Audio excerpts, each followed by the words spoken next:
Tensionet nuk kanë të ndalur në shtëpinë e Big Brother Kosova VIP 4 dhe pse jemi drejt finales 27 shkurtit, një situatë që ka tërhequr vëmendjen e krejt rrjetit është që shtëpia pothuajse gati 100% është kundër labit dhe veprimeve dhe ngacmimeve që ai bën. Më kulminantja ishte ajo sot me Benitën, ku në një debat, një diskutim dhe një ngritje ai i thot Benitës që ti dhëmbët i ke bërë me sponsora. Sigurisht kjo gjë nuk është pranuar nga Benita, siç e kemi parë ka eskaluar gati edhe në një lloj përleshje fizike, shqyr që nuk ka ndodhur, pasi nuk duhet të japi mesazhe që debatet të kthehen në një lloj përleshje fizike, por Benita e cilësoi dhe u ndje ofenduar pasi e pasi një lloj provokimi. Ajo ve ka treguar që dhëmbët nuk i ka bërë me sponsor, por një lloj bashkëpunimi me klinikën, edhe sipas saj labi përdori termi sponsor, kjo për të shkatruar imazhin e saj apo për të hedhur hije dyshimi dhe për ta vënë atë në një lloj tabele duke e paraqitur si një vajzë e cila merr të ardhura nga meshkujt e tjerë dhe në këtë mënyrë e ka jetesën e saj, një term i cili ka hasur shumë diskutime në rrjet, ku disa nuk e pëlqejnë pothuajse në mënyrë totale të gjithë situatën edhe të gjithë dramat dhe lojën që labi ofron me një lloj degradimi, me një lloj ofendimi, me një lloj paragjykimi, pastaj me një lloj viktimizimi që e ka të shëmtuar sa herë ndjehet në faj, ku përmend drama dhe situata ku ai e paraqet veten si një lloj viktime në syt e publikut, e për sa kohë ti prek në plagë që nuk e këllqe më pas që ti mbash e kthesh një lloj viktime për publikun. Në disa situata labi është kthyer në një lloj kloni cirku, në një lloj palaçe, edhe pse në shtëpinë e Big Brotherit deri më tani në këto ditë është ai që ka dhënë më shumë energji të debateve, duke i përfshirë të gjithë banorët dhe duke i parë të gjithë banorët nuk është edhe ata treguan më të mirën e vetes së tyre, edhe ata po të njëjtën pelg ran me ofendime, me sharje, me një lloj nënçmimi, pra nuk është se e treguan të mirën e tyre kundër të keqes së labit me të mirën, por e treguan me të mirën, pra ran të njëjtin pelg, labi i tërhoqi tek pelgu i tij, ku edhe ata e ofenduan, e shan, e përqeshën, e nënçmuan. Dhe sigurisht duke marrë një opinion të publikut për këto situata që kanë ndodhur në këto orë në Big Brother, edhe pse është një sondazh që vetëm ka 3 orë që e kam bërë teksa po e regjistroj këtë video, të pyetur se kush ka më shumë faj në situatën e sotme ku kishim të gjithë shtëpinë kundër labit dhe ai kundër të gjithëve, për pjesën që kam shtuar banorët janë shprehur diku tek 270 persona, kurse që është fajtor më shumë labi janë shprehur diku tek 900 vet. Pra, siç u shpreh, ka një masë të vogël të audiencës që e pëlqen këtë situatën që labi bën, si u thotë të vërtetat në sy, por ka një masë më të madhe që nuk e pëlqen këtë lojën me një lloj informacione që ende vijojnë nga jashtë, të përdorimeve apo dhe të dinamikave që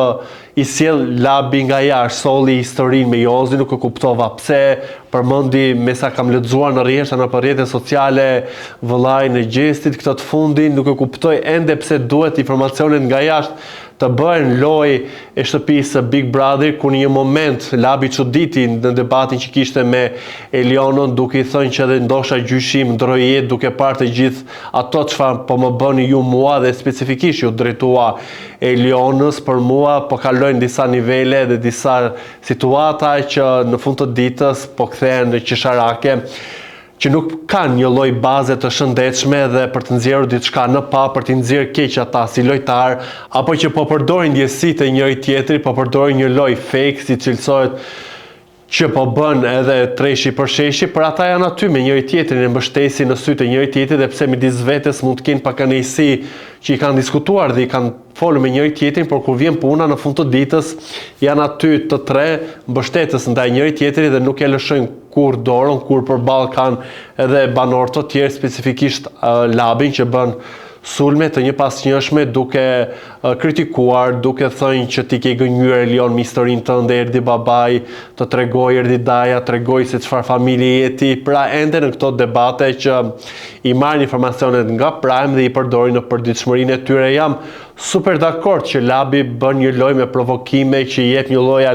alegria asaj shtëpie që është në gjumë edhe që nxit debate, por do doja që të mos kalonte në disa nivele që për mua e kthej në sytë e publikut një lloj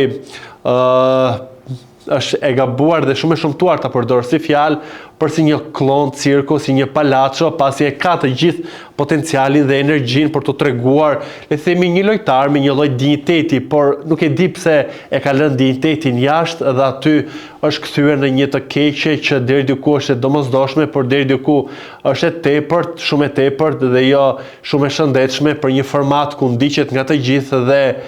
kemi atë shfryrë në rrjetet sociale se jo të gjithë e shikojnë 24/7 çfarë ndodh në atë shtëpi, shikojnë fragmente dhe pjesë që edhe produksioni nxjerr në rrjetet sociale dhe në mbarvajtje të këtyre çfarë ata shikojnë, më pas japin edhe komentet e tyre që hera herës janë edhe paragjykuese që nuk e kapin të gjithë thelbin, vetëm një situatë dramatike dhe shumë shfazuese e më pas japin mendime. Labi ka një lloj sigurie të madhe që do të shpahet ai fituesi i parë, edhe pse në televotimin e parë, unë e parë që ai kishte një lloj ndroje dhe filloi të gjithë të sulmet kundër Albës, edhe është e çuditshme kur Alba ju tha banorëve që unë po përndiqem, nuk po ndjehem mirë nga Labi, të gjithë qeshnin. E sot kur ai ju sulmua Benitës apo edhe Lionës,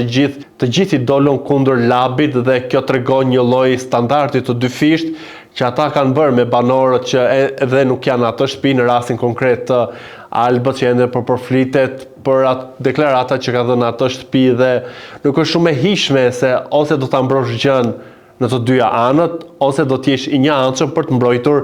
një palë dhe për ta lënë tjetrën që të vuajë apo të bie prej një loje përndjekse siç Alba e cilësoi atë që